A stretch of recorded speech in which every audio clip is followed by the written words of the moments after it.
them all! And I'm here to help you, my dear daughter. Sheshe, Mama. Sa laki ng naitulong mo sa akin, nakabawi ka na sa pag-iwan mo sa akin. Kung hindi dahil sa'yo, wala ako dito.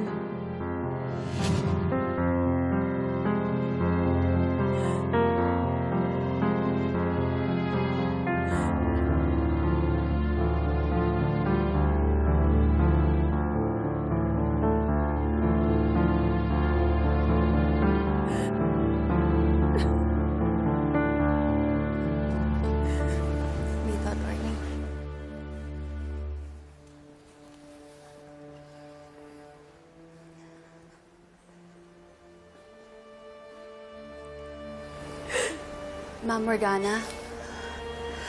Ma'am, si attorney po.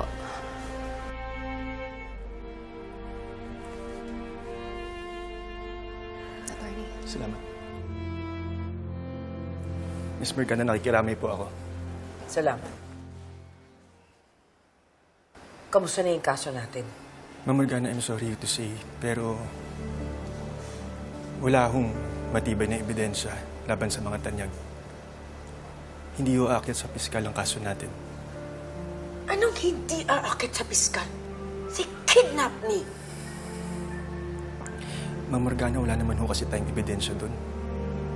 Wala naman ho nakita sa farm or sa spa kung saan ho kayo nadukot. But they killed my mother! But Miss Morgana, this is only according sa tao mong si Gilbert. Wala naman ho ibang witness to corroborate those statements. And also, nagpa-paraffin test na rin ho si Giselle Tanyag. Hindi siyang bumaril sa mama mo. So, you mean, wala kayong nahanap ni isang ebidensya laban sa mga tanyag sa farm nila? Ma'am, that farm doesn't belong to them, okay? Iba hong may-ari nun na matagal na hong nasa ibang bansa. So, ganun na lang yun? Lusot sila sa lahat ng pagpapahirap nila sa akin at pagpatay nila kay Mama? I'm sorry, ho. That looks like it. Pero, Miss Morgana, wag ho kayo mag-alala. Gagawin ko pa rin po ang lahat para ho matulungan ho kayo sa kasong to.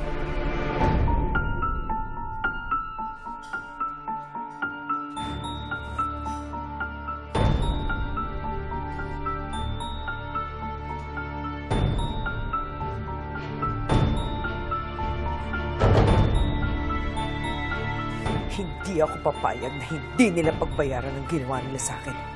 Lalong-lalo na sa'yo, Mama.